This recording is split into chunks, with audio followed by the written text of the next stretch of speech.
Good morning from Sacred Space at Titania's Realm. It's a very wet, miserable, cold, not cold, but coolish. It's 20 degrees Celsius today, or at 9:39 a.m. on the 28th of October 2024. And I'm glad I put a raincoat on Lord Death outside because it was quite a lot of rain during the night and all morning. So hopefully his little electric circuitry didn't get damaged because he's on loan from my friend Lynn Sloan, and I would be very upset if he got damaged.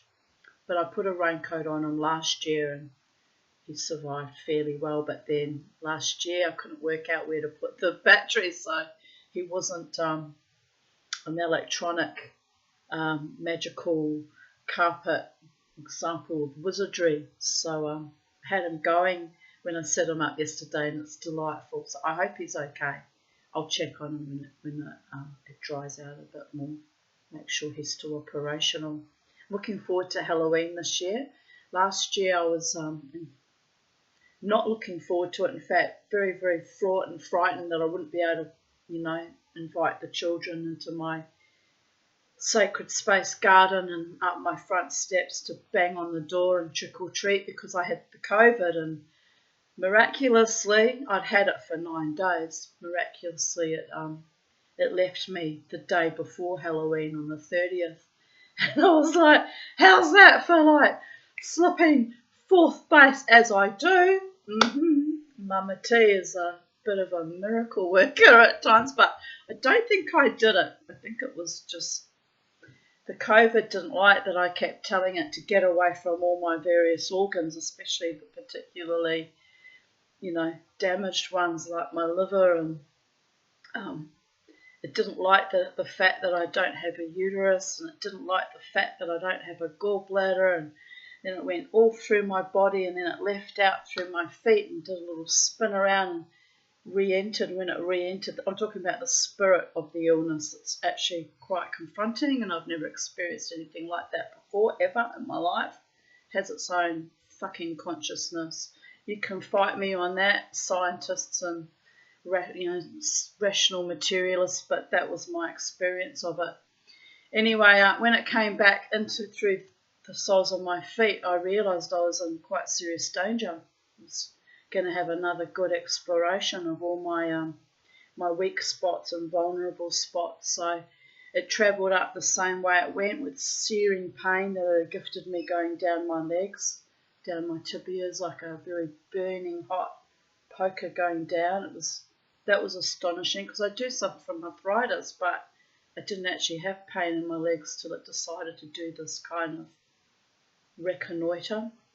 This was not on the 30th when it finally left, but I think the day before, on the 29th. It was odd. It had been like just sort of nestling with me for days, and finally I got into this primeval rage, and I said, you have to go now. And I fought it like my characteristic angelic, wrathful, demonic ways. Can be a little bit of a mixture of both dark and light, yin and yang, babies. Anyway, the illness, the consciousness of the spike protein, or whatever monstrosity they've created in those biolabs. It is a monstrosity too. Floated back through all my body. It went back through all the places it had already searched in ascending order. Did a little spin around where my uterus used to be. I just started laughing kind of hysterically. I went, yeah, can't help you with that. That's long gone, babies. Been mutilated quite enough by, in that case it was kind of a necessary operation, but it was a very brutal operation, and the hospital staff were particularly vicious and predatory and awful. I actually contemplated suicide on day 4 of that after that surgery. I thought, if my bladder doesn't function, I'm just going to jump off a fucking roof. Anyway, as fate would have it, it came good by day 5, and I was sent home. But it was very scary. Even the nurses were a bit frightened because they could see the blood in my eye.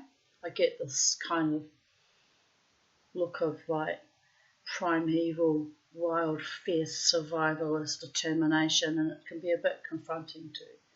Not so much nurses because they see the survival mechanism in their patients probably every day, but it was a bit confronting to people that would come to visit. How are you, Tone? I'm alive against all the odds. I'm not all that thrilled about it. But anyway, so yeah, did a little spin around my uterus, where my uterus used to be, and my cervix.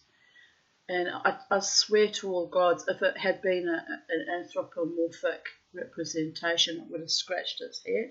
It was like very, very confused by all of that. And then it went back up to my where my gallbladder used to be. My pancreas, I still have a pancreas. Didn't like that my gallbladder was missing. I was very confused by that. And spun around my liver. And at that point, I started yelling at it because I actually do have liver disease. I have food, non-alcoholic food-related liver disease from years of existing on hot chips and chocolate. Am I right?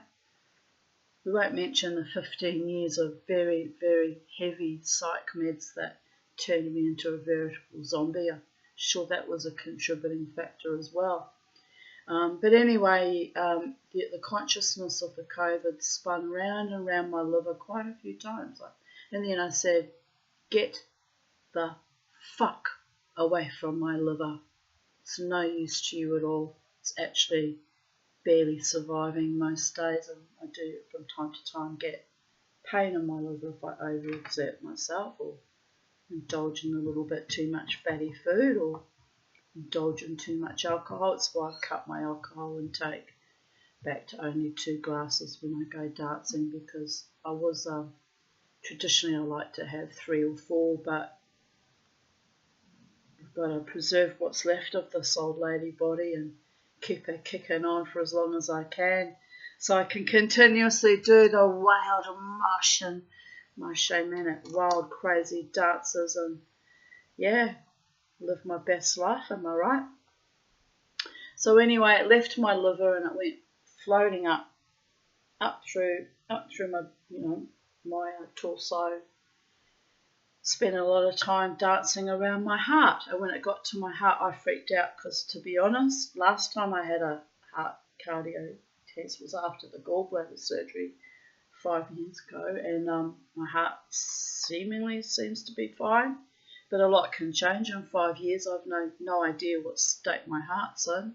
I mean, my blood pressure's pretty good, and it's looking fairly healthy, but one can never be 100% certain. I mean, you never know if you're going to burst a vessel in your aorta or some other extraordinary fucking event. So it was dancing in a figure 8 around my heart, and I just started screaming at it. I was like, get away from my heart, and don't even think about going to my brain either.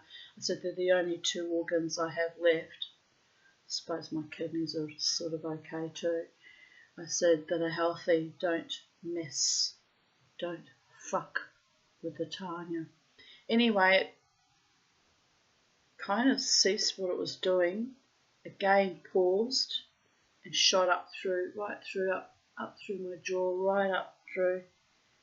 Paused slightly when it went to my brain. Had a good look at it and thought, probably could see that I've been interfered with by 15 years of psych meds, that my brain functions pretty well considering, but that it's not a normal, healthy, configured brain, especially after decades and decades of trauma.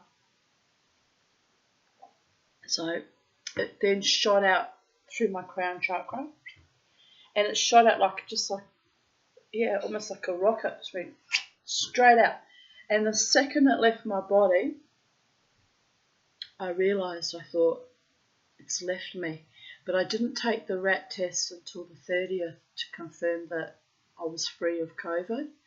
And it was just the most humbling and terrifying experience of my life, because, when you have a normal bacterial infection, it's kind of an invasion of your body too, and get fevers, and you realise that your body's under attack by something so microscopic and tiny, but there's millions of them.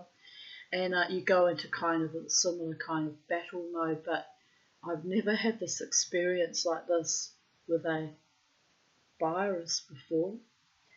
Anyway, so it was very chilling thought. Anyway, I spoke about it to my psychiatrist at that point in time, and he said he'd heard of people having similar experiences.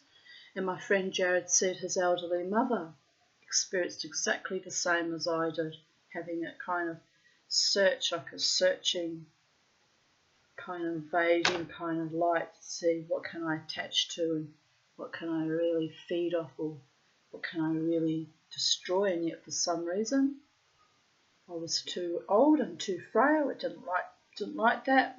Wanted to probably attach to a vigorous, healthy host. And the cosmic joke is, with my dancing every weekend, I am quite, strong physically, but too many missing organs and too many diseased organs kind of freaked it out a bit too. That, and I started yelling at it. I think it wasn't used to having its victims be conscious of its consciousness and actually communicate with it. It was like, whoa, she's onto me kind of thing. Can't do anything with this one. That's why I refer to the whole thing as a form of alien invasion, because I've never had an illness be so consciously kind of non-verbally, of course, energetically in communication with my body before. And I've had quite a few serious illnesses even as a child, so it's been astonishing. But I decided not to continue on with the surreal stories. I mean, they're quite beautifully written. I really enjoyed that first one, even though it fucking triggered me severely. Mr. Yasunari Kawabata. May read to you another story later, but I thought, let's go back to the land of the buffalo, the land of sweetgrass, the land of, Route 66, the land of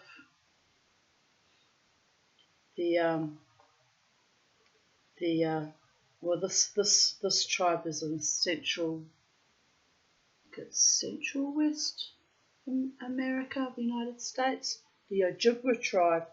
And it's interesting that I came to have this book in my possession, because I had a Ojibwe Maduan mentor for a while on Pal Talk, and he actually got advice on how to heal my energy meridians and how to kind of handle me. I kind of still laugh about it to this day. But he actually got advice from his medicine man of the Ojibwe tribe where he resides. And I saw that as a very great honour. I've never had actual contact with a medicine man before. Anyway, the medicine, my friend went to him and said, I'm doing healing on this New Zealand Australian woman in Brisbane, Australia.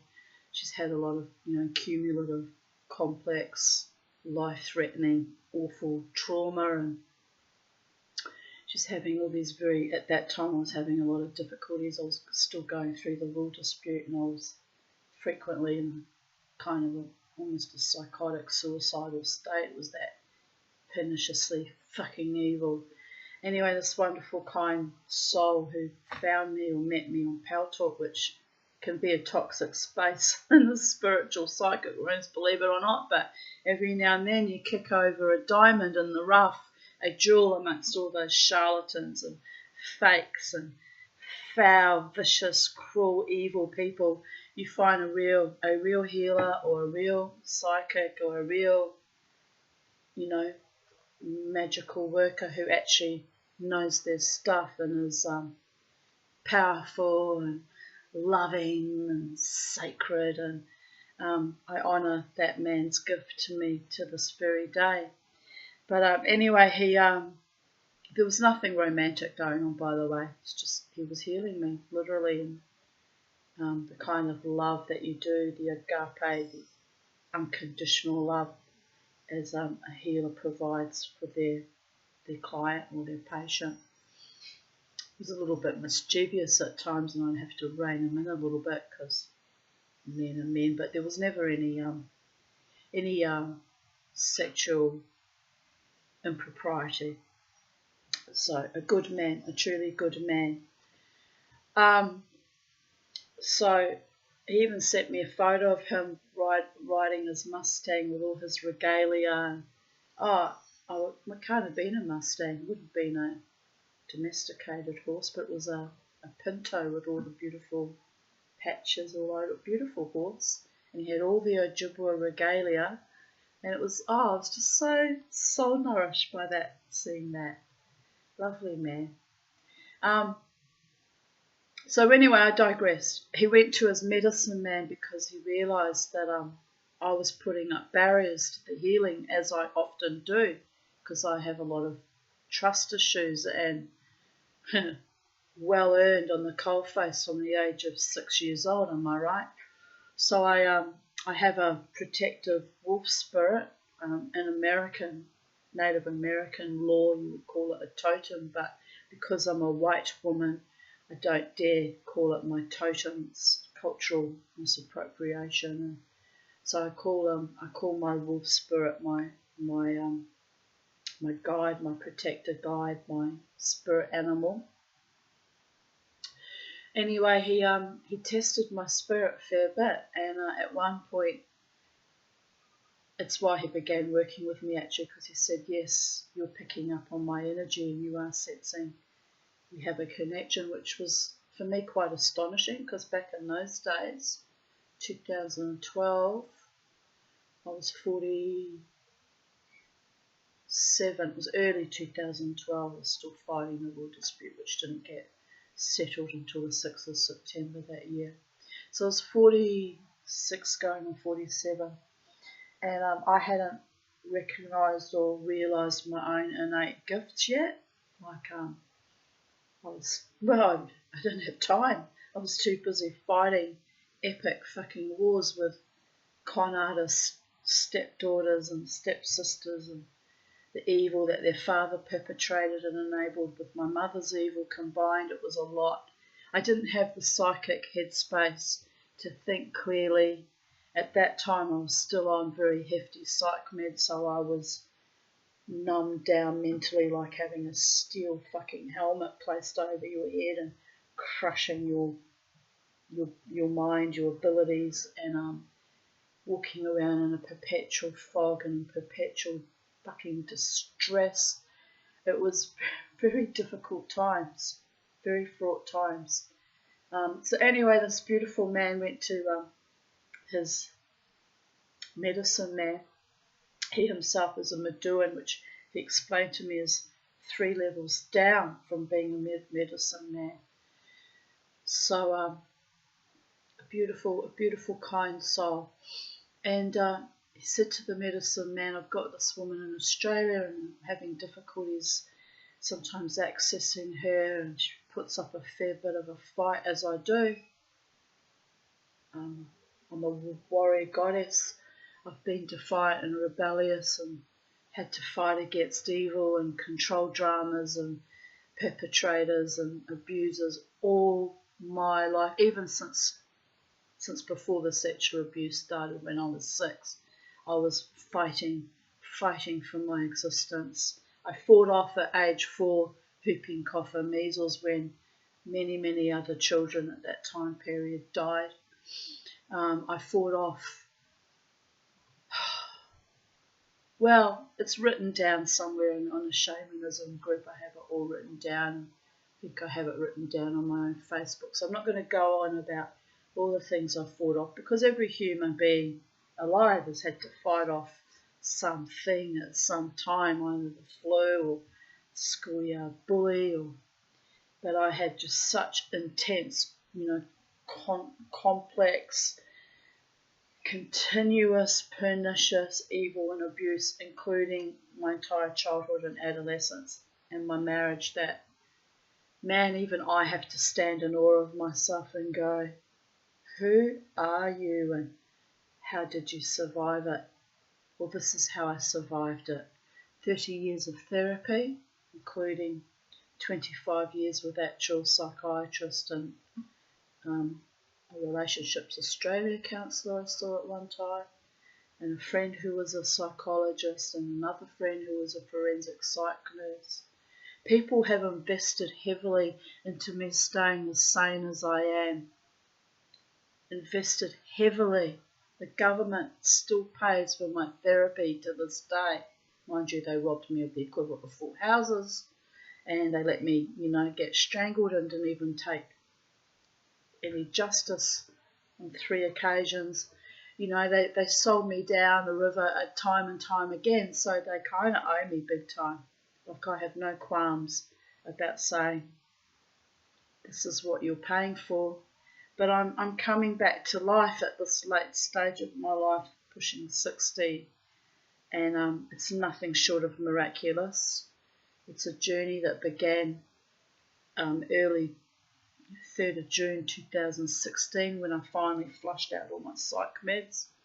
So 8 years later, almost 8.5 years later, Mama T, the Tanya, psychedelic dreamer, Miss 5 is doing well. I'm doing well mentally. I mean, there's days when I hit the wall. I'm always going to be like that. It's the damage that was done to me. I'm always going to be struggling with interpersonal relationships, with trust, and I'm always going to be prickly as a prickly pear, or what they call sabra in Israel. There's cactuses with all the thorns. Come close, not too close, get away from me. And I only invite people into my inner sanctum sanctorum who demonstrate over sometimes long periods of time, or by absolute acts of complete human loving kindness, honour and integrity towards me. Their deep, deep love and respect and reverence for me as a soul. Otherwise, I don't have time or energy to invest in people who are cruel, sadistic, lackluster, acopic, weak, malevolent, spiteful, envious, jealous, all the negative, hateful, all the negative traits of human nature, because I've seen every fucking manifestation of that in my 59.5 years and 16 days on this planet. Am I right? But anyway, my Maduan friend went to the medicine man. What shall I do with this woman?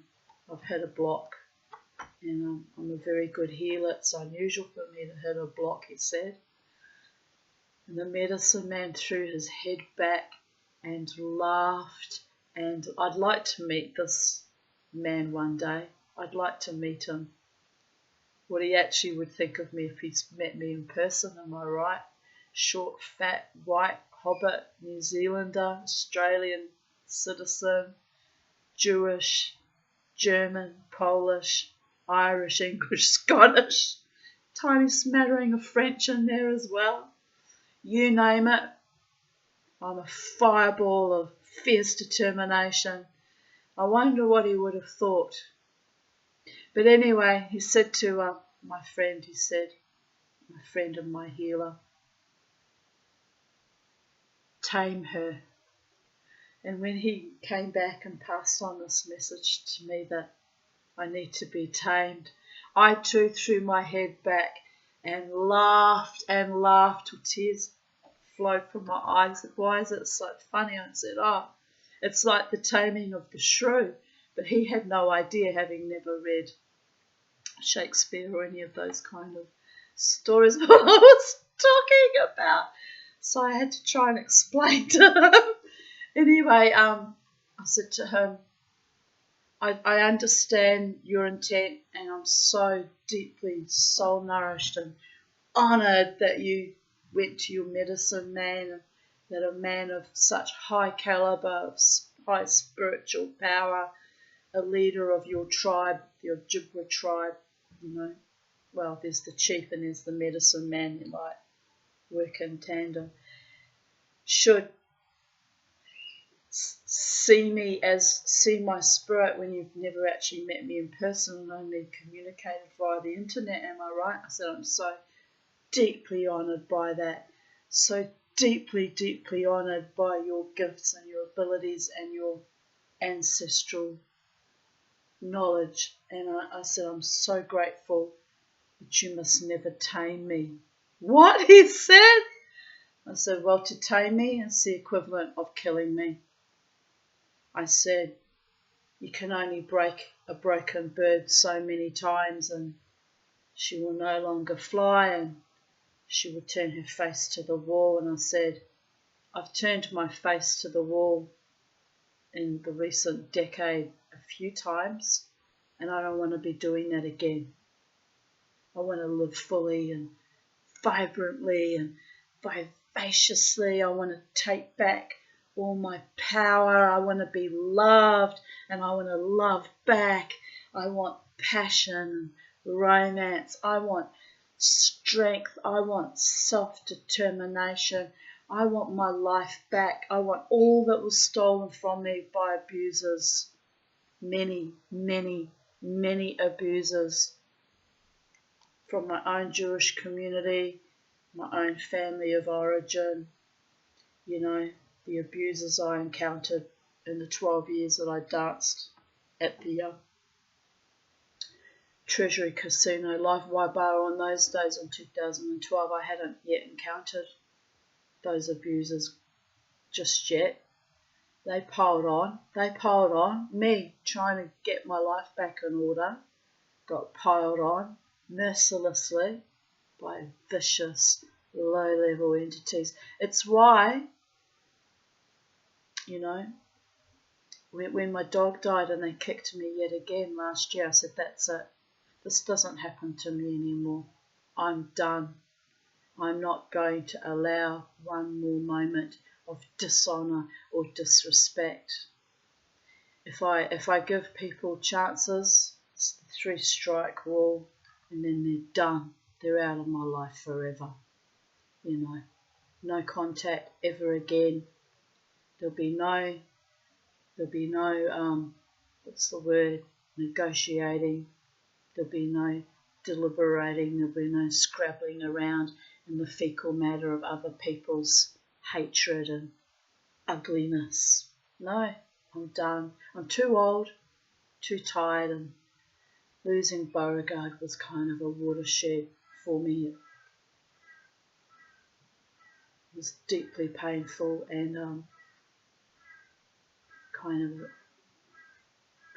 an evil that was, I don't know how I survived that event actually. It was so fucking evil. But I did survive it, and my life is beautiful now, and I'm graced with loving friends who see me and understand that I'm quirky and weird for a reason, and odd and oddball, and they soul nourish me and carry me along a bit, and allow me to have my wild shamanic, because moshing the way I do, it's kind of a shamanic, wild, trance-like state, and allow me to be primal and earthy and grounded, bringing down ancient spirits and letting go of ancient traumas, sometimes in the same dance to a certain song. Guess which one, big boys? But they know, all my friends in the bands know which is the song that I go particularly wild to. And my little girl and her daddy, one of my little girls, my friend Margot's got 2 beautiful little girls, but little Susie came with her father Dave to bring me lots of chocolates and lollies for Halloween to gift to all the children that come from the neighbourhood. It's almost like a tradition that they do it every year now. I think this is about the 4th or 5th year. When did I meet them actually? 2020. So yes, it's about the 4th year now that they've gifted me these wonderful, huge abundance of little chocolates and sweeties to give to the children. And I also provide my own lollies that I bought, but they add to it in abundance, so it's very sweet. Anyway, my little Susie, who I was quite shocked looking at her yesterday, how tall she's grown and how her face has changed. And she's lost all that babyish look, and she's looking like a real little girl now with a big missing tooth. She's a gorgeous little girl, and she talks to me as if she's 25. You know, they're both very intelligent children. And I said, what are you coming to Halloween as this year, little Susie? She says, I'm coming as a zombie, Tanya. I said, oh, you know, I said, you should have seen me last night, Susie. What did you do, Tanya? I said, I mushed a zombie, and it was powerful and wild and terrifying all at the same time. She said, oh, I can't wait till I grow up. I can do that too. Hopefully she's forgotten this conversation when she grows up, but if she does, she'll be welcome to join me in the mosh, although by the time she grows up, I'll be nearly 70, so maybe I won't be doing the zombie mosh anymore. It's a scary thought, me giving up on the 360-degree mosh. Well, I did give up on it because I didn't want to damage my band, and I was being obedient. Then I realised, wait a minute, mister, looks so good. Much as I adore you, it's my neck and my power, and I've reclaimed it. But I just don't do it quite as much as I used to. It's only a few little spins and then I stop, because compromise is a thing, right? If he watches my videos, he'll be going, you bastard. But anyway, it's my power and my self-determination. Look, there's blood in my eye. There's blood in my eye, babies. Not really. I'm very happy. I've got castor oil all over myself because I saw a video today, I don't know how true it is, that says if you put castor oil on your eyelids, I mean you have to do it for months, not just once, people of Earth, it can shrink cataracts, and I have cataracts, like the beginnings of them, and thought, I might try that because I don't really want to have my eyes, have needles go into my eyes, and also I'd have to do it in the public system through that murderous, monstrous, licentious, filthy hospital, the PA. It was so filthy to me when I had my gallbladder surgery, so I'm trying to avoid having to go and have needles stuck in my eyeball and have cataracts done. So I'm trying my mad idea du jour is to try and shrink them by putting castor oil on my eyes, so now I look all greasy, but it's okay because castor oil makes your hair grow, so I'll have longer eyelashes and it'll be all very pretty. I even put some in the big massive crack in my forehead because Mama T doesn't want Botox in her face, and even if I did want it, I can't afford it, so it's a moot point, am I right? So yeah, I'm looking a bit greasy and smushed around, put some on these skin cancers that have appeared in recent weeks. I'm going to have to see the doctor and do something about those, but castor oil. Anyway, I've meandered all over the place. So let us begin with Stories, the Healing Blanket. Stories and values and poetry from Ojibwe Elders and teachers, written by Gina Jones, Oshki Nemengwa. I'll probably pronounce that wrong. Please forgive me, Gina Jones. Mary Ellen Baker, Ni Ojishik Gu Ikwe. Mildred Tinker Schumann, Nijizi Kwe. Kwe means woman, because my friend referred to me as a Mustang Quay. I said, what's that? He said, a wild horse woman. He said, your energy is so powerful. He said, you're like a wild horse, a Mustang, that push through every illness, every obstacle, every trauma, every malfeasant horror. You just keep pushing and pushing and pushing. He said, I've never seen anything like it. That's why I decided to heal you, he said, because I can see how hard you fought in your entire life just to be alive in this moment. And again, a mark of deep respect and honour bestowed upon me, because that is very much my life path. So I was going to open it random, and then I decided, no, I'll start from the beginning, because I have a feeling I'm going to love this book so much I'm going to read the whole thing to you, maybe. See how we feel. So we'll start at the beginning. It's always a good place to start. And the beginnings are our endings, people of Earth. I'm going to read the foreword, which I don't normally do when I read books to you. But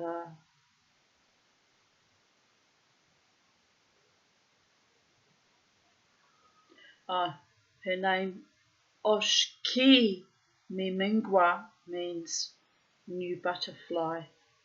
What a lovely name. Forward, 7 generations. The winds blow, and I sense the wisdom hidden in each leaf and rock. I hear you, Mijizikwe.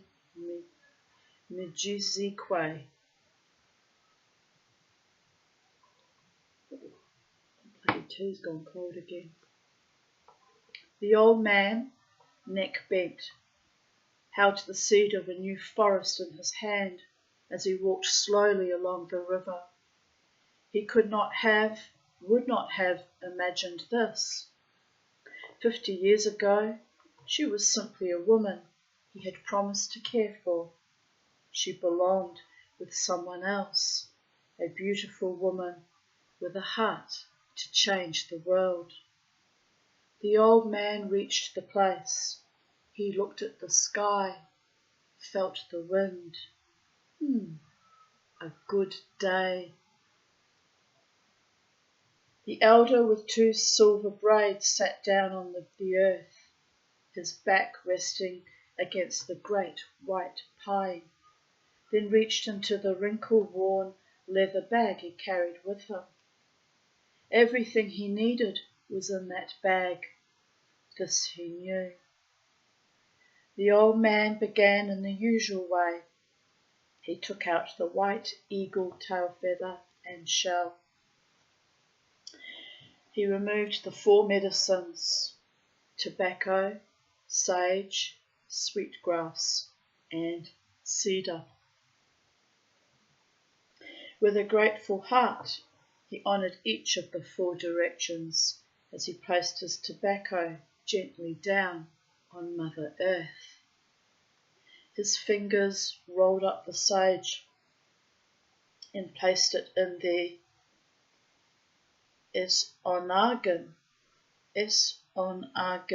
shell in front of him. Then, lighting the rolled up sage and wafting its essence over him with the sacred feather, he cleansed himself in this way. The elder lit the braid of sweetgrass and silently welcomed spiritual strength and wisdom, pulling out a strand of his own hair and adding it to the cedar. Now, in the shell, the elder offered his prayers to the spirit world. He was ready to begin.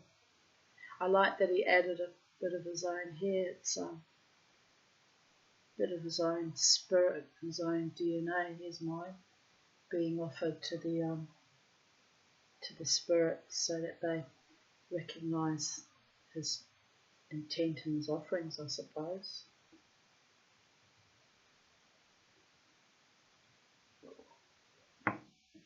His gnarled fingers that once played delicate licks on the guitar, struggled to thread the needle, the tiny hole. It was as if he himself tried to enter the small opening, trying to reach where she had gone. Yet his dream had assured him the weight of 100 snows on his back. His mind, softened with age, remembered both the pain and the joy of this path they had travelled together.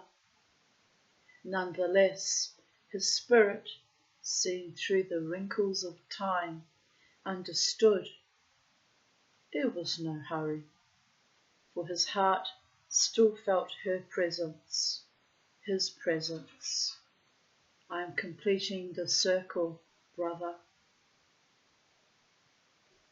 The thread fell through the hole and he was ready to begin. He thought of all the changes since that week, 50 years ago. How is it that life moves so quickly? The old man blinked. Another pine cone fell a few feet away, and he smiled. The hoop is being mended, he thought. Things are different now, better. The air cleaner. Waters, too. Even the forests are being allowed to fulfill their promises. Animals' greatest enemy is now their greatest friend. Was it this? The old man touched the softened fabric, the piece that remained. Or was this blanket merely one thread?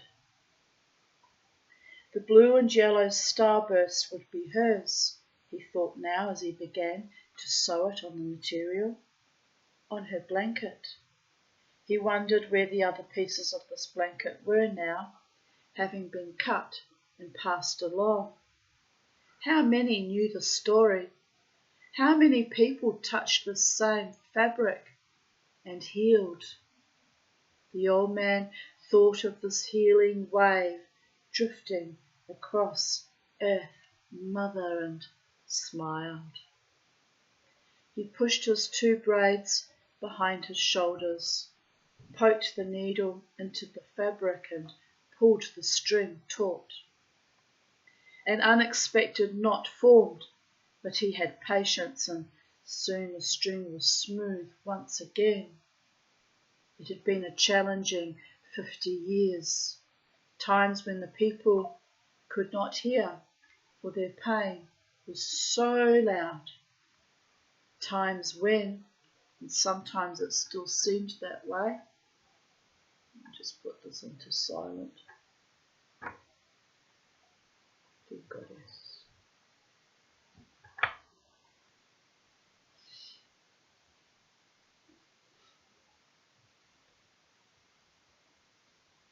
Times when, and sometimes it still seemed that way, that there were just too many people in pain, too many people to heal. The elder looked at the starburst he had securely attached to the fabric behind it. He held the blanket up to the sun and smiled. He reached into his bag and found the container.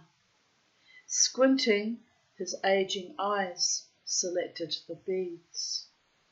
One by one, the old man with 2 braids began to sew her name on the quilt piece on the centre of the star. Each bead sparkled with the sun's rays that filtered through the forest canopy, and he realized that healing was still taking place, one by one. It will take 7 generations. Mishkwami Kinakwe, Red Turtle Woman, had told him. 7 generations to cleanse, to heal, to begin again. And when that time comes, she had said with a sigh, the earth will be new again. The man stood up, held the beginning blanket to grandfather's son, and in a voice that caught the bright ray into the breath of the wind, he proclaimed, Nisi dotam, I understand.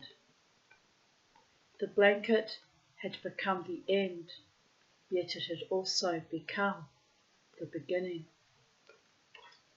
I gave this blanket to her for giving me her unending strength and support. She could rest on that blanket now. Ni o gishik gu ikwe. Chapter 1. Loneliness strengthens the aching, not knowing what was missing. Mijizikwe. The woman drove in silence, not hearing. Did I say the journey? Can't remember the journey. The woman drove in silence, not hearing the noisy traffic on both sides of her.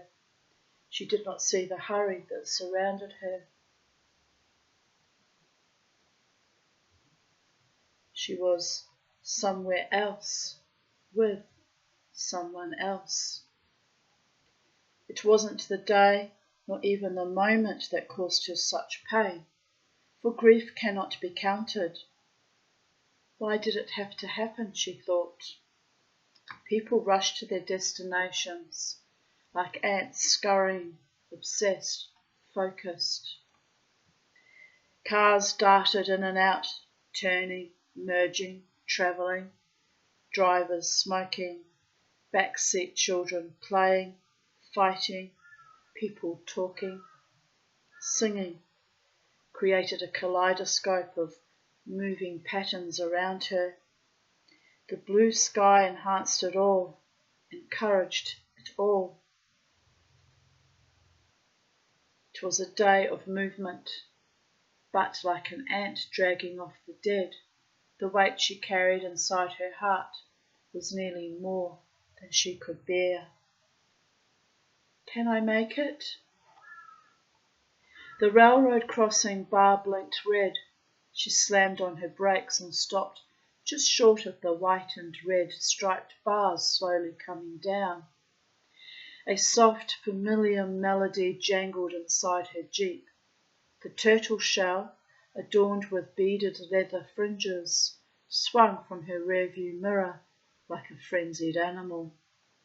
Putting the jeep in park and leaning back out into her seat, she watched as the turtle slowed, swaying as a pendulum, and like waves upon the ocean, tranquilizing her. She looked down at the papers and camera on the seat, then back to the train, and the thoughts returned. The remembering returned. The pain returned. The train, the tracks, the investigation.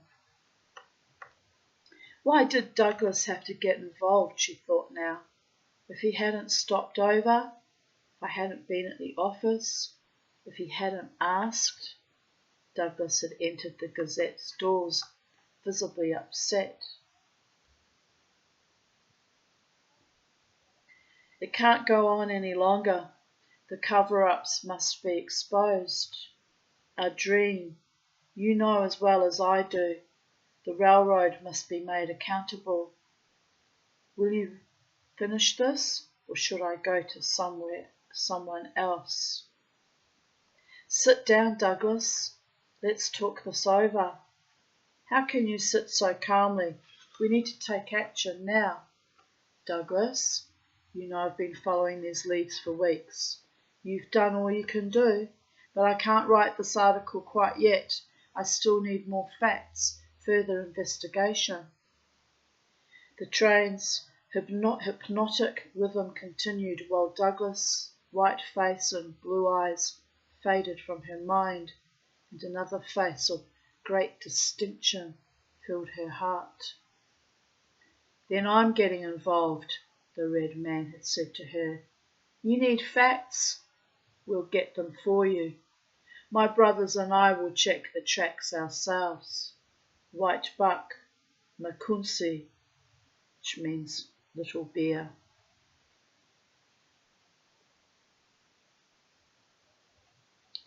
The handsome jawline and dark eyes haunted her. In the momentary gaps between rail cars, memories pulsed with the beating of Adrine's heart as the other side of the tracks blinked in strobe-like fashion. The train tormented her with its slowness, keeping it all in front of her mind. But finally the train passed, the bars lifted, and, pressing down on the accelerator, turning the wheel of her jeep, she merged into the busy intersection. Leaving the train and the white man behind, Adrine held on to the red man of her heart, held on to the memories, and the silence returned. But the silence was different. His soft words had unfamiliar sharp edges. The red man had nearly destroyed her when he told her, and a screaming silence had rushed in, deeper and deeper, separated by moment upon moment. She hadn't been able to say anything to him. Eventually, she could not even approach him. Now, she could no longer try. The jeep's speed increased as naturally as the city street transformed into a county road. She drove mindlessly down the highway. The jeep hastily packed for 7 days. Away from the city, away from the office, the paper, the railroad investigation, the memories, the pain, away from her world. I'm suffocating, she thought. I'm caught in silence. Her foot pressed down on the accelerator, feeling the hurry, speeding inside, trapped inside. Thoughts raced through. Heavy traffic pushed her on. What will I do now? How will I be alone? Alone. She tried to answer the questions, filled them with her reasoning, but eventually, like always before, the questions remained. A leisurely late afternoon driver up ahead forced her to slow down. Come on, she yelled inside the empty jeep. Get out of my way! She slapped the steering wheel, quickly checked the mirror, and with a sudden jerk, cut out to pass him. From the opposite direction, a truck sped towards her, up over a hill. Closer and closer, the space between them narrowed. She braked, cut back in, swerving behind the blue Oldsmobile. What is wrong with me? The question slowed her more than the car ever could, and one car length gradually grew to 5. Before, she had dreaded passing on a narrow highway. Today, she simply didn't care. Her mind had witnessed this change in her, but could not change her back. For she knew she could not deny it any longer. The beautiful dark eyes had taken part of her when he had told her. He had stolen her years with these 3 words. He had changed her. Yet, even with the separation, he was with her now. Damn you, she thought. Like a branch recklessly rushing toward a waterfall, she was helpless, out of control, speeding. Now, weaving in and out like the heavy traffic, great waves of sadness and anger flooded over her endlessly. Needing air, needing rescue, she was doing the only thing that she could think of. She was heading north to Miskwa Niki Nakwe, Red Turtle Woman. She would have 7 days to find some answers, 7 days to heal. The drive up north was a long one. It needed to be long, like sorting through a room full of her collections. She drove in silence. Yes, I know I've got a sore on my schnoz from the CPAP mask, I don't know. It bled quite a bit yesterday. Castor oil in that too, but my glasses keep slipping on top of it, so it's... My poor nose, I don't know whether I should be happy about not dying in my breathing each night. And, well, when I freeballed for the last 21 years without any medical intervention. But I was getting weaker and weaker and weaker, so I guess I'll just have to put up with the sore nose and the weird pimples that come out and the ugliness and the awfulness, so I can have my beautiful life at long last. Am I right, people of Earth? It's a work in progress. Let's see what Mama T can manifest by the grace of her gods and her ever-determined psychiatrist and neurologist and sleep specialist and her own indomitable, determined, untamable, wild Mustang Quay spirit. To all my healers, both, health professionals and spiritual healers that come to me in times of great distress and fight for me daily. I love you and I honour you with great gratitude and grace. No longer putting up such a fight now that I'm older, because time is of the essence, people. Time is of the essence.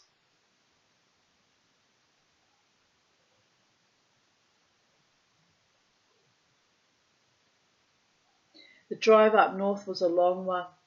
It needed to be long, like sorting through a room full of her recollections. She drove in silence. No music, no talk. For a long time, only window wind whispered to her. Her long hair whipped ceaselessly about her face as she struggled to prepare herself for what lies ahead.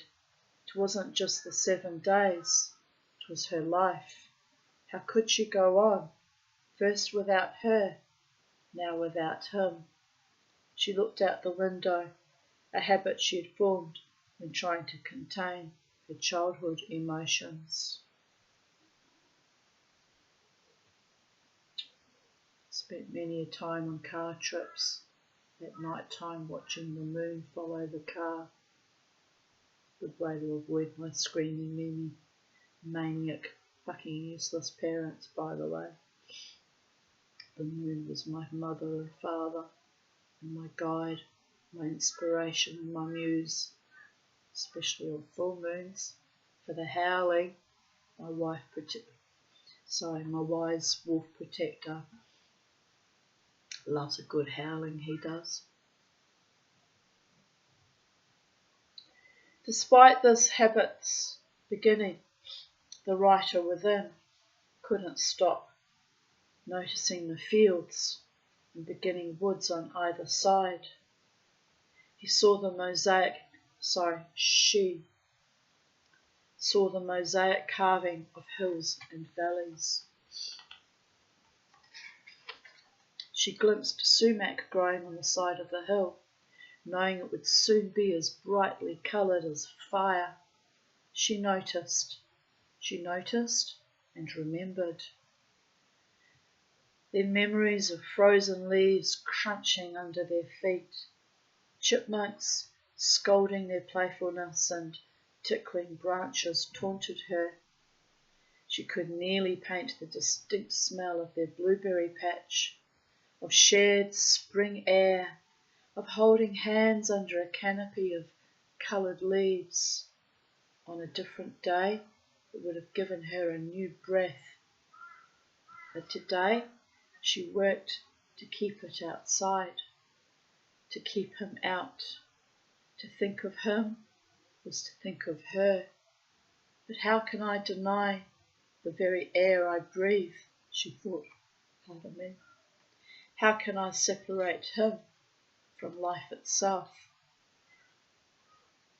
The time demanded its due, demanded its respite. While the sun moved silently west, the shadows reached in, and exhausted from fighting the traffic, fighting herself, fighting him, she reluctantly gave in. Like unravelling a tightly wound knot, slowly she loosened inside. Her hands softened, her breathing slowed, her mind quieted. By the time the traffic lessened to an occasional car, the comforting memory and the feeling of woods enveloped her. He would say this is good medicine, she thought, soothing, calming. Then, giving in to him, to the man her heart knew so well, she allowed the north woods to remind her of another time, and it all returned to her in a rush. Long summer days at the lake, midnight swims. How she worried about being nude under the dark blanket, the fish nibbling her toes. How she had joined him, how she had enjoyed him.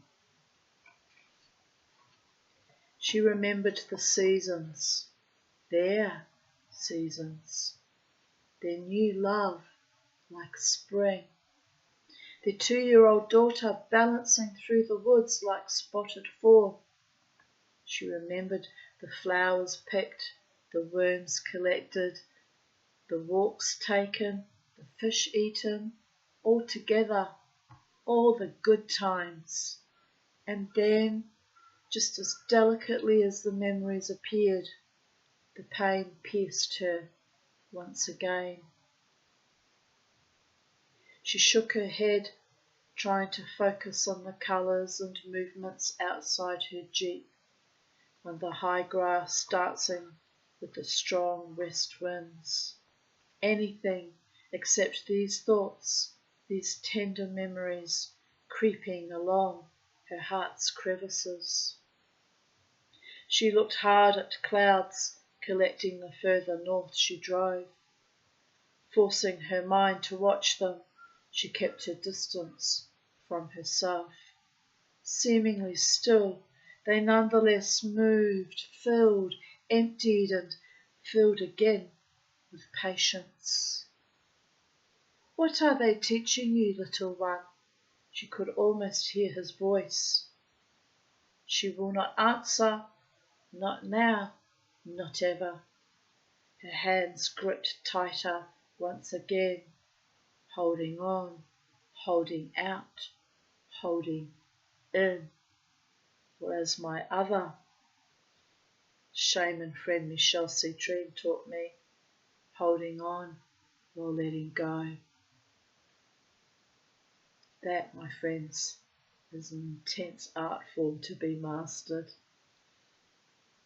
Another wonderful healer. To you, Michelle, I honour you also. He is a shaman in the Native American tradition, even though he's a French Jew. So, very unique individual, a wonderful, kind man who's supported me all through 2020, 2021, during the height of the COVIDian madness. We would sit in Zoom calls. Sometimes I'd be the only one there. I'd be like, oi, oi, what's going on here that you and I are alone together yet again? And we would laugh. But yeah, a wonderful, kind man.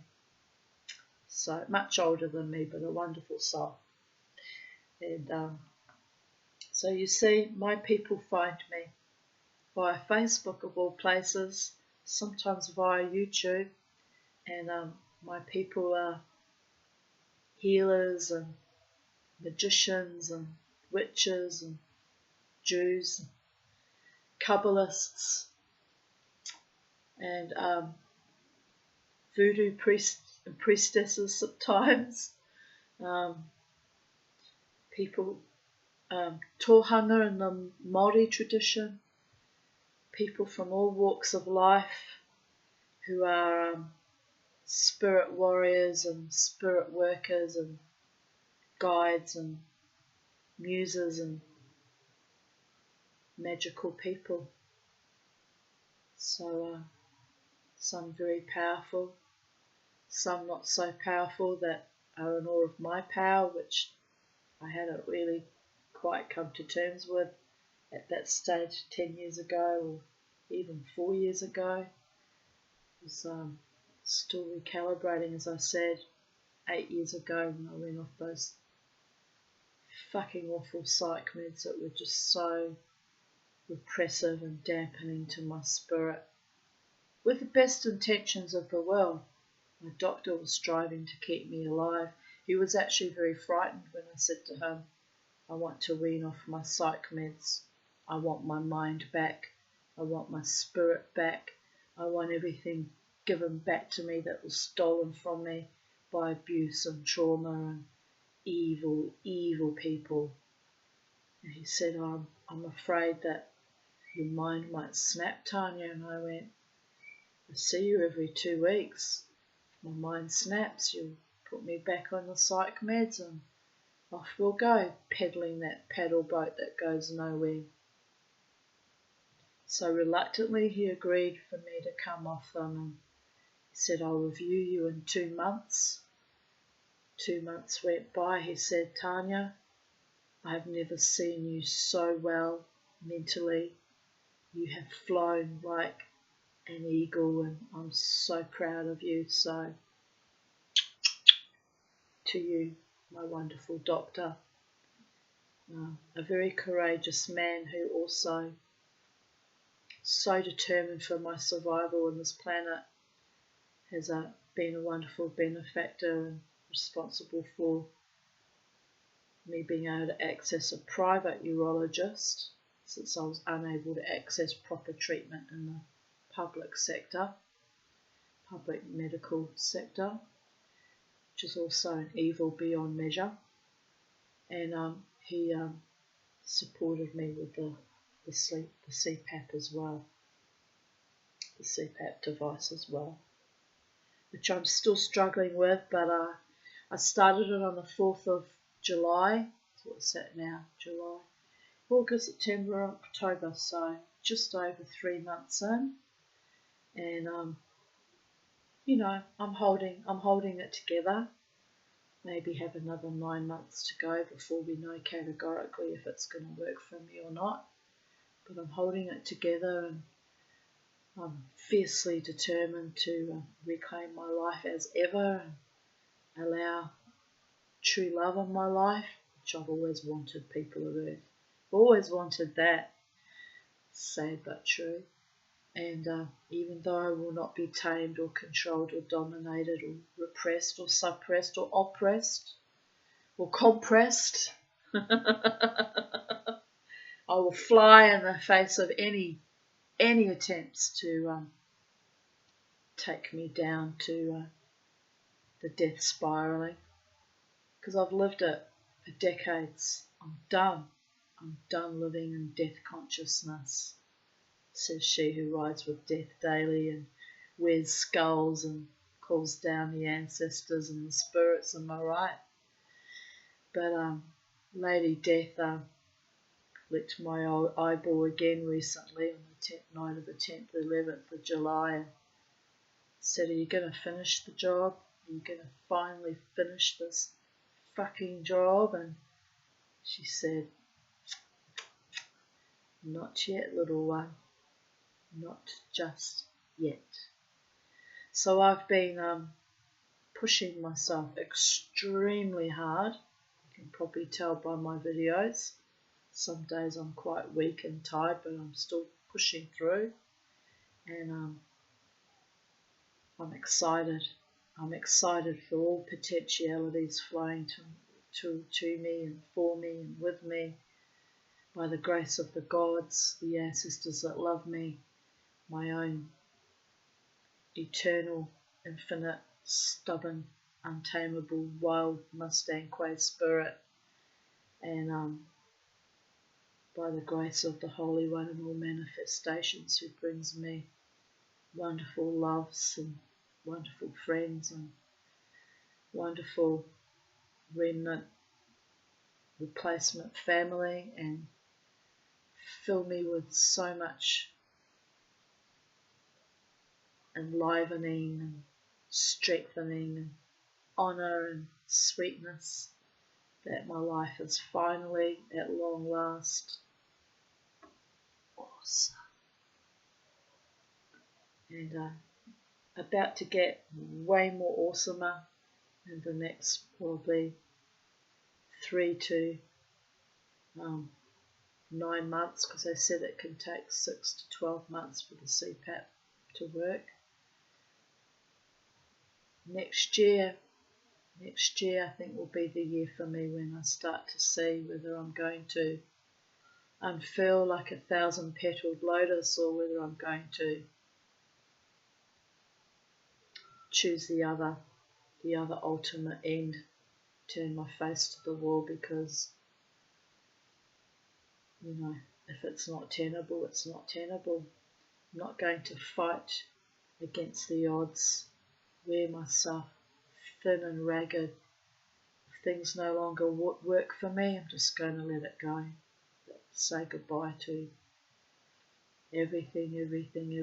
But in the meantime, as always, Mustang Quay, Mama T of Titania's realm, stubbornly cleaves to life, L'chaim, in the hope that her truest, deepest lover man chooses her and builds a life with her, whoever that person might be in the future, and in the hope that I'll have joy and delight and magic and bliss and wonderful, loving, soul nurturing, soul nourishing sex life again after a decade of celibacy, which was necessary to grow my mental health back to some form of equilibrium.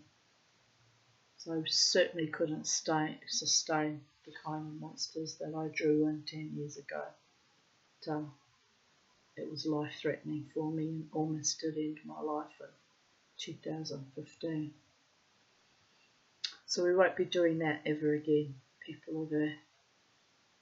I'm calibrating carefully, observing whose heart is truly mine and treats me with great honour and deep love and respect, and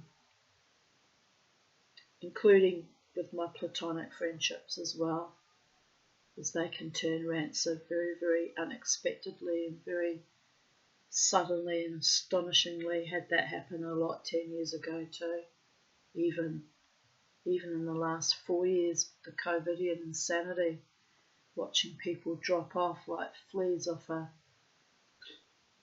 dead, mouldering, dying dog. They'd been feeding on me for quite some time, and I was quite glad to watch them detach and fall away. It's nothing worse can happen to a human being than to be surrounded by false friends or a fake, false, superficial love.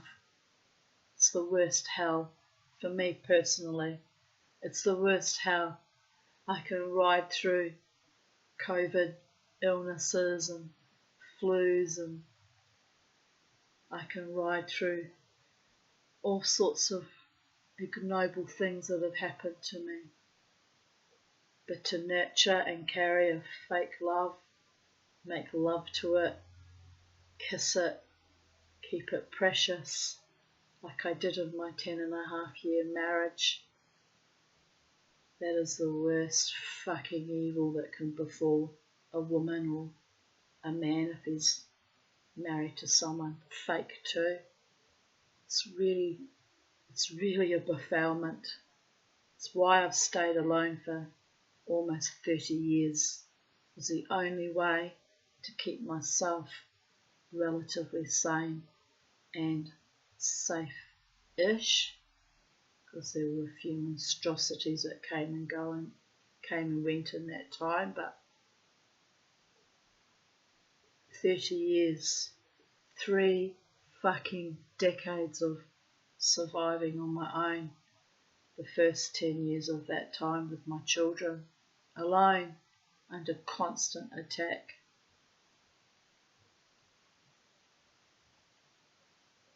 It's hard for me to calibrate even to this day what I have survived. But anyway, let's continue on. I don't know why I've segued into that dark, sad history. It's history. This is now, and my future is created moment by moment, breath by breath, holding on while letting go.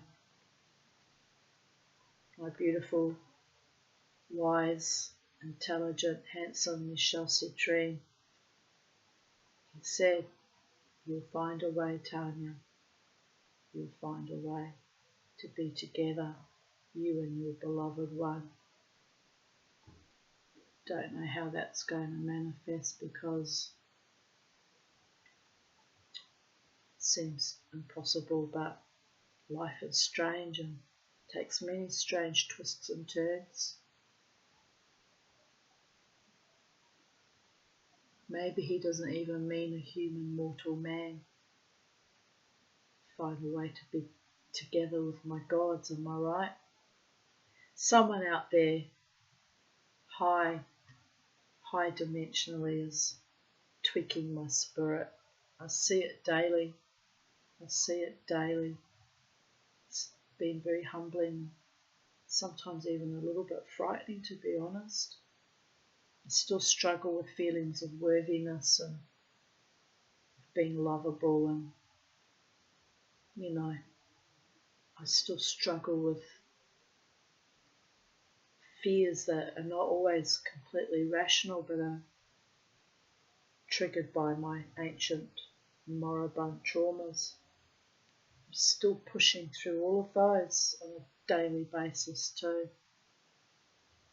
It's quite miraculous and astonishing, but I could not have done it without the energetic, sometimes determined input of all my healers from across all traditions.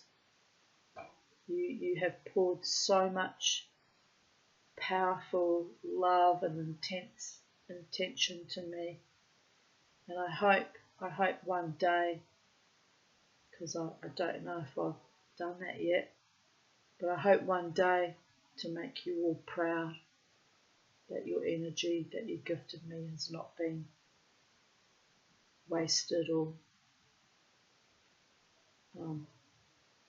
evaporated like mist on a hot carburetor on an ever-churning engine. If it is evaporated, that it comes down as precipitate again and fuels me again and again and again in other dark, sad, lonely times. Love is the law, love under will.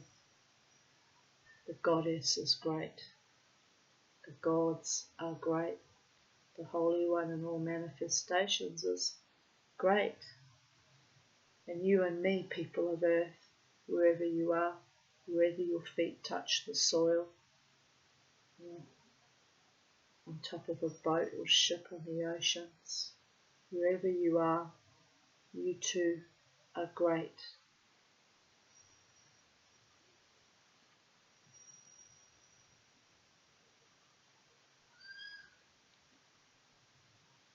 But the window wind continued to pull her, tease her.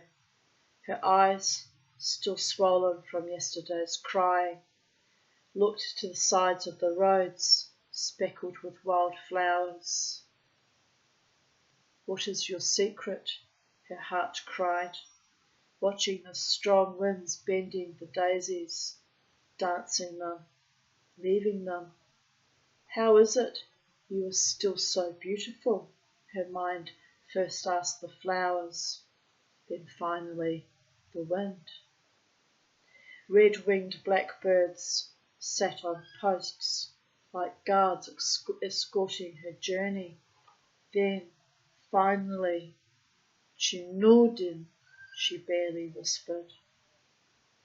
Chinodin means big or strong wind. If you're wondering how I'm doing this, the author put how to pronounce it and the meaning at the bottom of the page. Isn't that beautiful? Thank you. Thank you, because it helps us people who are not of your culture and language to almost come close to sounding the words out correctly. Strong wind, you have already taken my heart. Why do you pull on me now? On the left, a flock of birds took flight. One bird separated from the rest. Its left wing was torn, ripped. Yet despite its injury, despite the strong wind, it still flew. Her shoulders sunk as an exhausted sigh escaped her.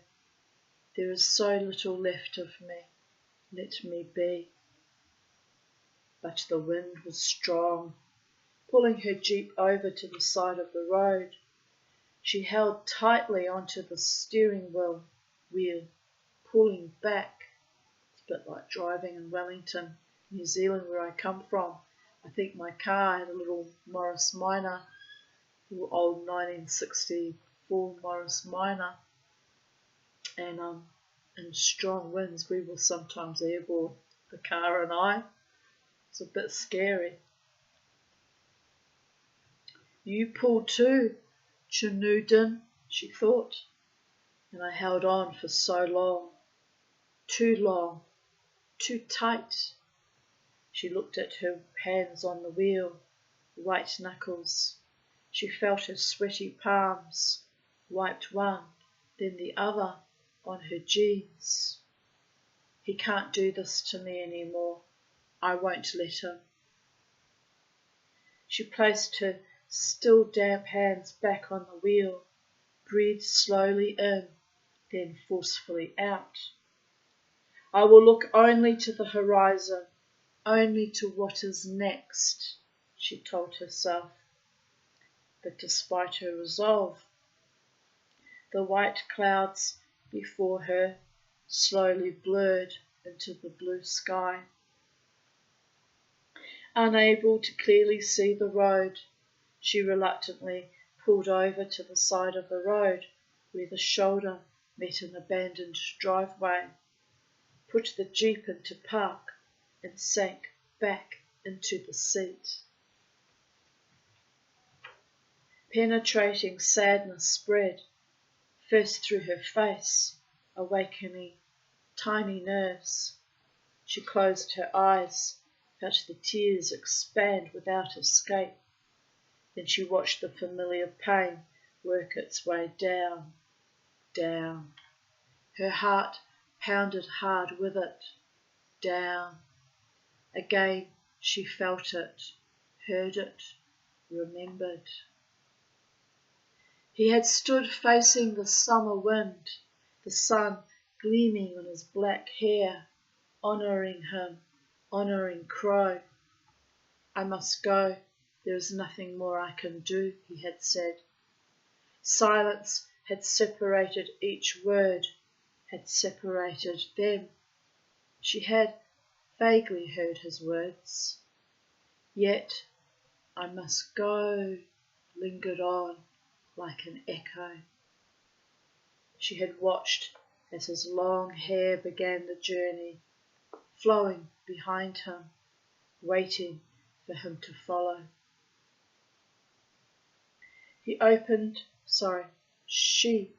her eyes to the obscure forested hill before her, seeing with the same eyes that had cried many tears, seeing everything, seeing nothing.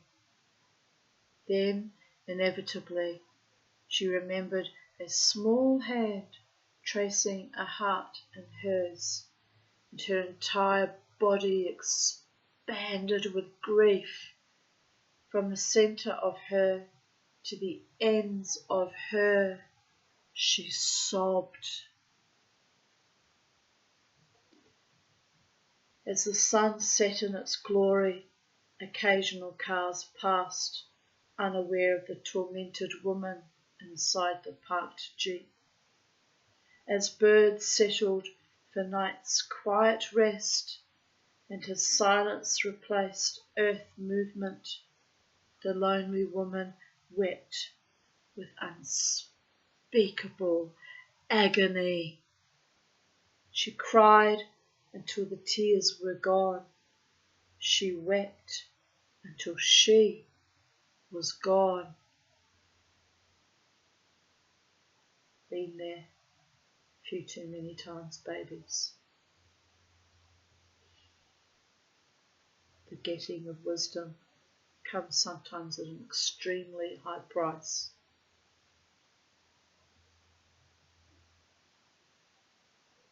Surrendering, Adren finally went down deep, under the blanket of night, under the weight of grief. She stayed. She was away now.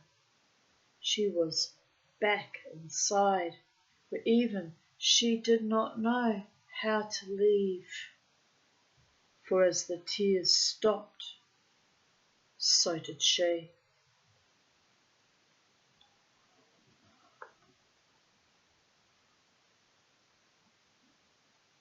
Anguish grabbed him. It was finally real. Sitting on the cool earth, Chinoodan rolled the dry silver sage with his fingertips until it formed a ball, as he had done many times before. Yet his strong hand shook slightly as he placed the sage in the shell, lit the match, and touched the medicine with a flame. 2 tears fell. The only sound was the fire, his breath, his heartbeat. All else, the dark woods, his brothers and sisters, were asleep. He picked up the white eagle feather laying on the blanket in front of him and fanned new breath onto the burning sage. Solemnly, he watched the spirits rise. Smudging himself, he wafted the cleansing sage over his head, then down his shoulders, first to one side, then the other. Then, bowing his head, he prayed. Anishinaabe words tumbled from his heart. Chinoodan and Dashin Deko. Let me try that again. She hasn't given a translation, a pronunciation from that. Chinoodan and Dashin Dekaus. Bujo Mejizi Munido. Bujo Ma Ingan Munido. Bujo Mashkade Bezihiki Munido. Bujo Makwa Munido. Please forgive me my poor pronunciation. If you're of the Ojibwe tribe, I mean no offence. I'm just a white woman doing her best to read your beautiful stories. The meaning of those words I just read out, she provides the meaning but not the pronunciation. I am strong wind. Hello, eagle spirit. Hello, wolf spirit. Hello, white buffalo spirit. Hello, bear spirit. His voice was as quiet as the darkened woods around him. He would sit here for the entire night and offer his prayer, his heart, to his creator. He knew he would need Mashawizi for what lay ahead on his sun trail. I pronounced it wrong. Pronounced Mashwazi. Mashwazi, and means inner strength for what lay ahead on his sun trail. Sun trail refers to the journey we take in this life to complete the hoop, beginning in the east of birth and ending in the west of death. The sun trail is a celebration of the life we are gifted.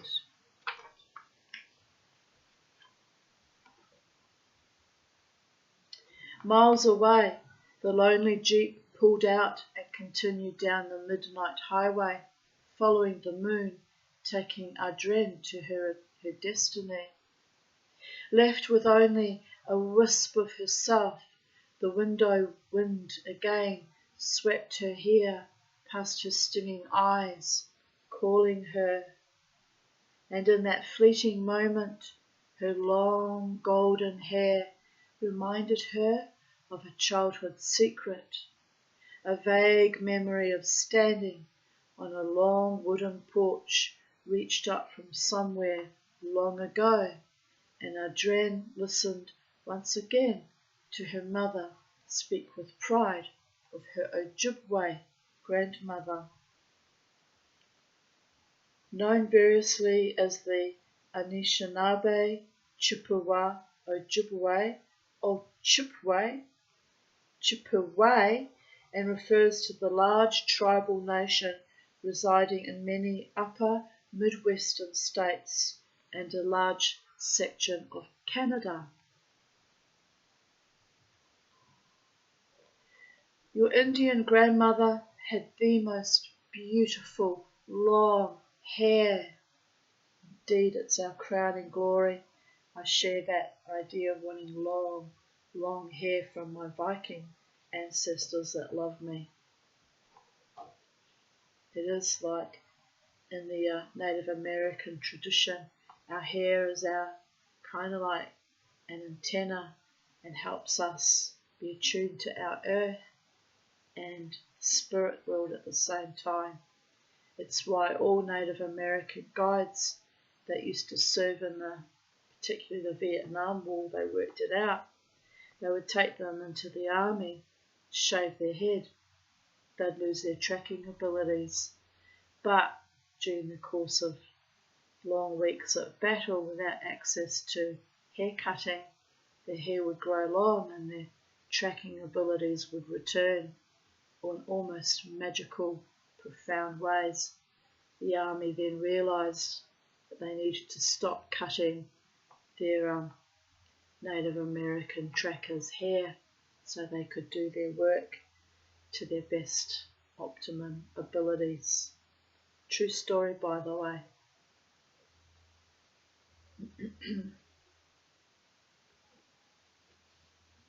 The girl with short hair stood motionless, listening, understanding that, needing that. I washed my hair with this awful fucking shampoo and I don't like it. It's made my hair feel claggy and it's even drying weird and what have you, but I'm trying to use it up. I might as well just throw it in the bin. It doesn't do me any good at all. I'm not happy with it. It's crazy. It's crazy how I keep persisting, but I hate wastage.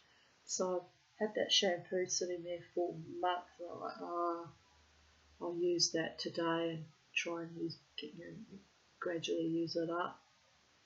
But it's shite and I really just should chuck it in the bin. Look at me. I look a wreck, especially now I've fluffed it even more. Oh dear goddess.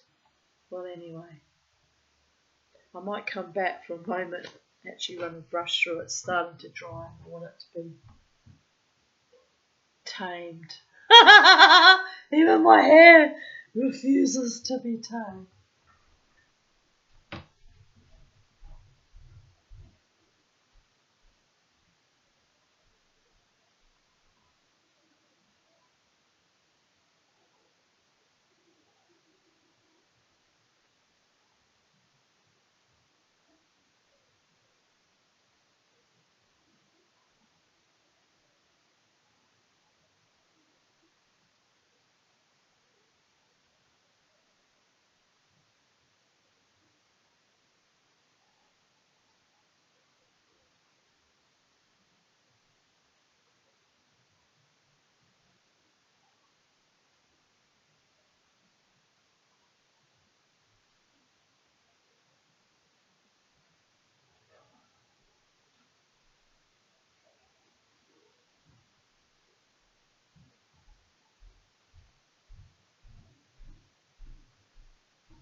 bit better. I might have to, I think, put a vinegar rinse through it. It's like, yeah, it's just claggy, feels claggy, horrible feeling. Anyway, my friend Jared's coming to hang out with me tomorrow, so I wanted to have my hair all nicely washed and be all spruced up, because I like to look good for my friends as well as, well, one day a lover, but my friend's so used to me looking always in some kind of state of dishevelment, he probably wouldn't even notice. But anyway, at least it's not oily, it's clean, so there is that.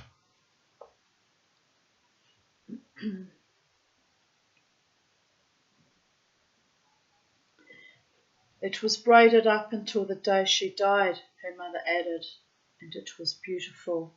But that was all. There was no more to learn that day. In her thirst for more, the little girl had made her pledge. She too would grow old, having a braid of long hair. That's my plan, babies. But look, it's just sitting there.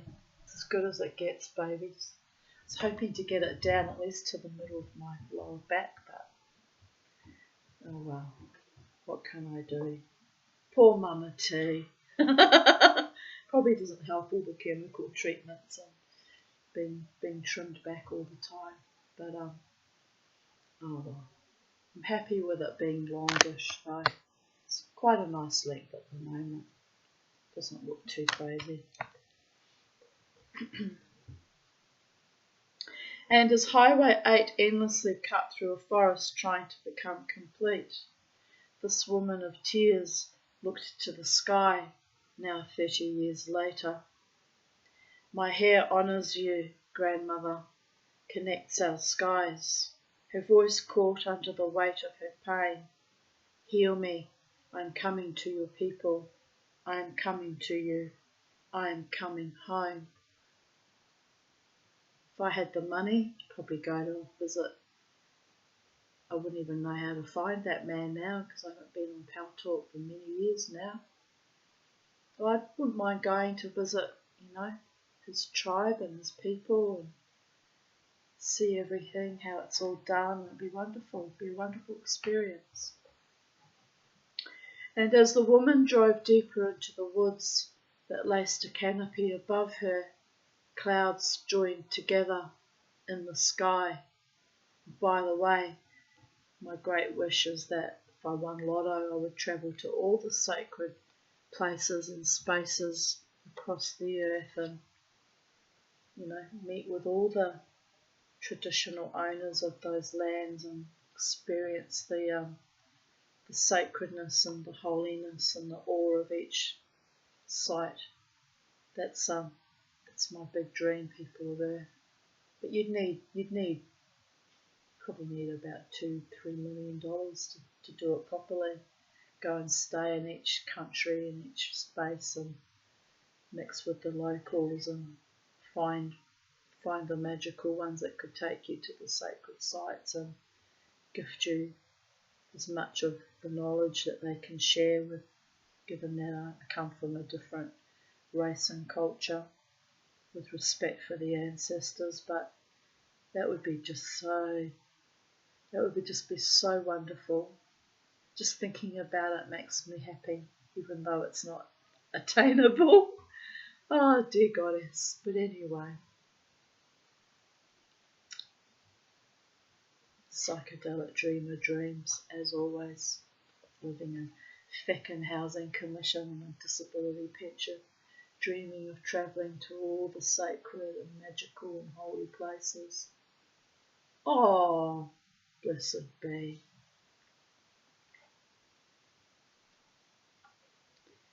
Indina Waymagen means we're all related, my relatives. Indina Waymagen. It's not pronounced how it's spelt, which is interesting. That would really confuse me if I was trying to write that down. Chinudin finally said, ending his prayer, all my relatives. His bowed head slowly lifted, revealing a face of quiet lines, of understanding. In patient time, Chinoodan stood and faced east to the great opening beyond. The field of sage gave him a view to the horizon, and he waited for the first morning stream of light. Then it happened, opening the darkened sky, turning the black into pink. The woods awoke with musings, and means grandfather. The woods awoke with Mushumi's light. It was time. It is also a term for the spiritual healing stone, Mushumis. Nearby, a man with 2 braids walked through the morning woods, listening to the winged songs. The young man followed the deer trail that entered the meadow, leading him to a raspberry growth on the edge of a river. Makunis, I think, how did I pronounce that? I've forgotten. Dear goddess. Makunsi. Makunsi put down tobacco. What's going on here? Are we still filming? Yes. Sorry, I just had a massive big pop-up on it, just threw me for a loop. I hate when that happens. It's so distracting. Makunsi put down tobacco, then stopped now and again to pick and taste the sweetness. He walked along a damp path, smelling the warm forest, feeling the thin breeze circle now and again. It was a soothing scent, the breath of sisters and brothers reaching out. Breathing in, he knew the difference between city air and this. This was his home. The air was thick with medicine words. This is me. This is my breath. Now your breath. Here, I give it to you. Makunsi, the man with 2 braids, followed the trail, listening, knowing he, like Chinoodan, needed strength, patience, presence. Looking and seeing are 2 different things, Chinoodan's father had said to them when they were boys becoming men. If you look for your vision, you will not find it.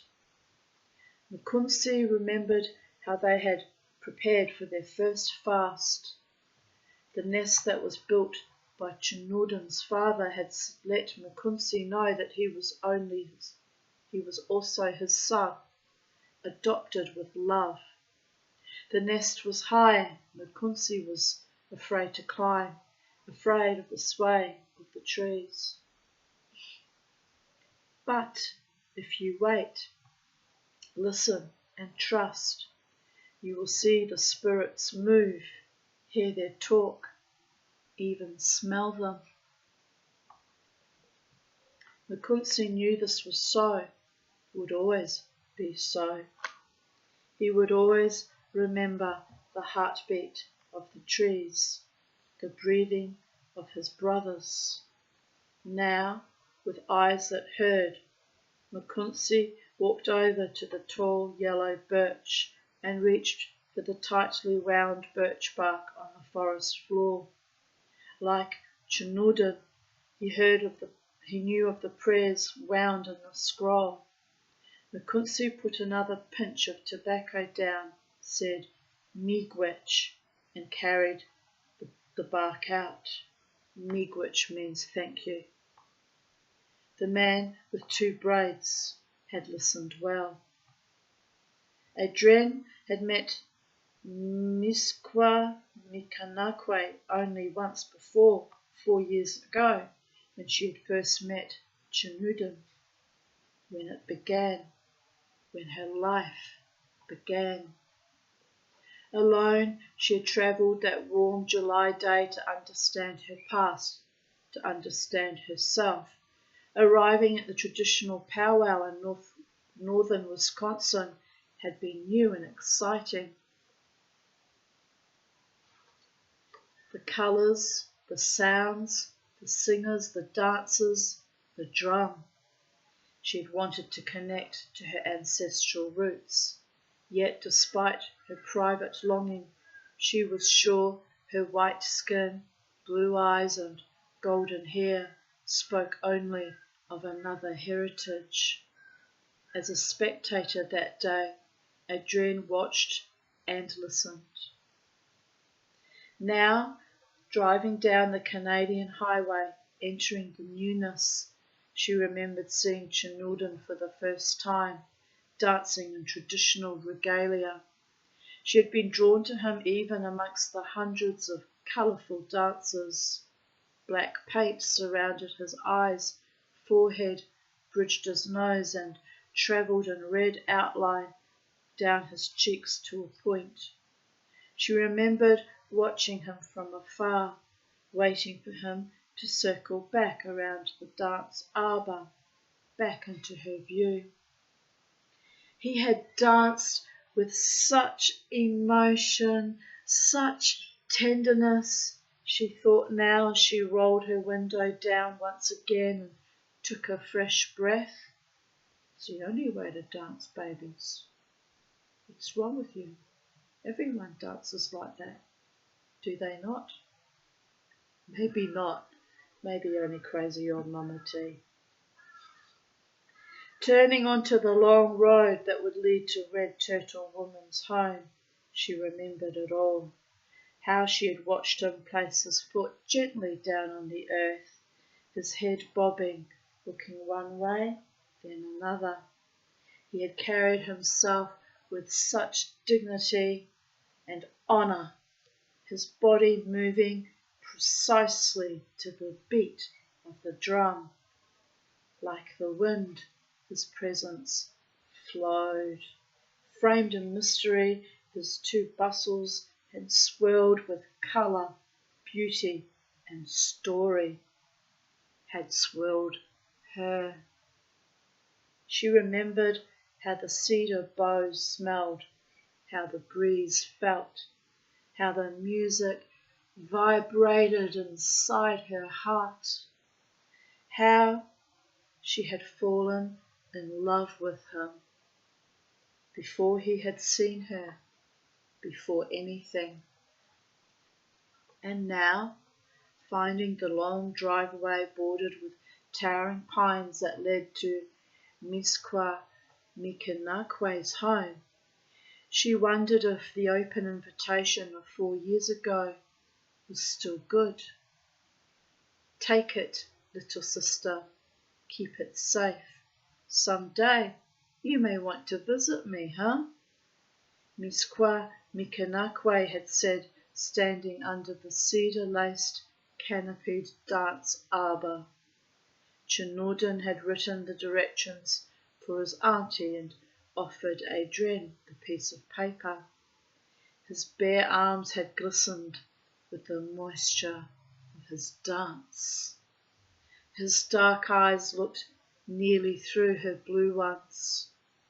Placing the paper in her hand, their fingers had briefly touched.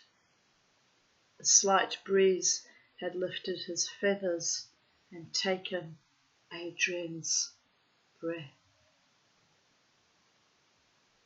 Misqua Mikanakwe had reached and found Adrienne's hand with both of hers and covered the hand that held the paper. Remember to listen to the drum, the silence, the beat. Together you will find your path. Adrienne had tucked the paper away in her wallet, where it had remained all these years. The afternoon sun was bright, laughing in between dark places, playing with the breeze. But Adrienne saw only shadows, heard only murmurs. Should I have come? What if she does not remember me? Perhaps this is a mistake. She had travelled long hours to reach this part of Canada, had only stopped once for sleep at a highway motel, still with her foot firmly planted on the brake. She held the slightly discovered paper in her right hand and checked to be sure she had the right address. The fire number matched. Unless Miskwa Mkinakwe had moved, this was it.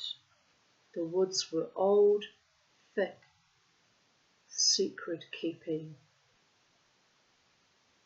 She looked into the dark, deep darkness on either side of the long driveway, the trees pulling her in, white pines lifted into the sky, pointing, connecting.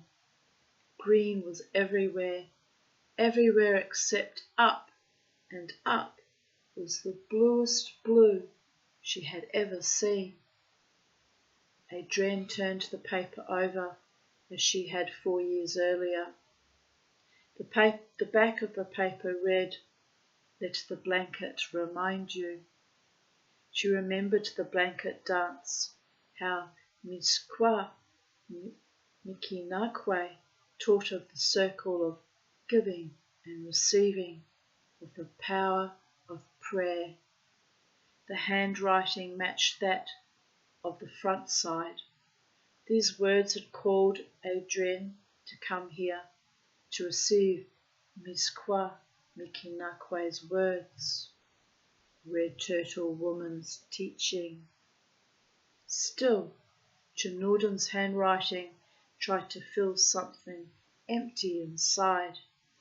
She shoved the paper in her pocket, let up on the brake, and crept down the driveway, not accelerating any more, only letting the Jeep take her the rest of the way.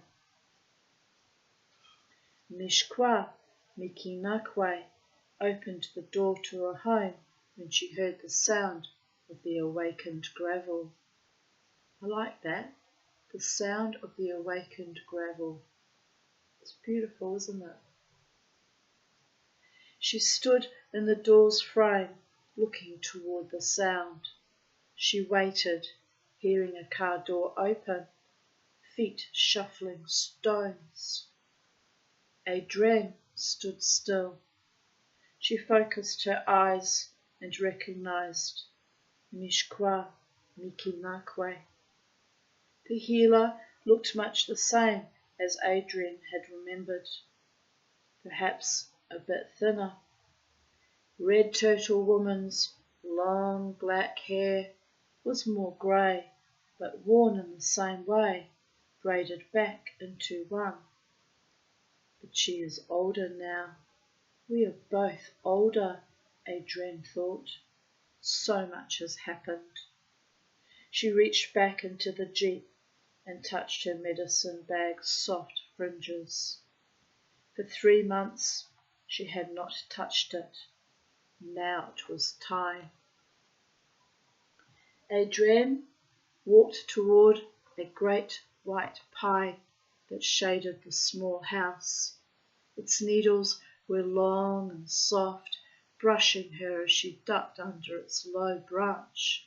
Then, finally reaching the bottom wooden step, reaching the woman who waited with soft curiosity, Adrienne looked up. "Bonjour, Miskwa Mikinakwe."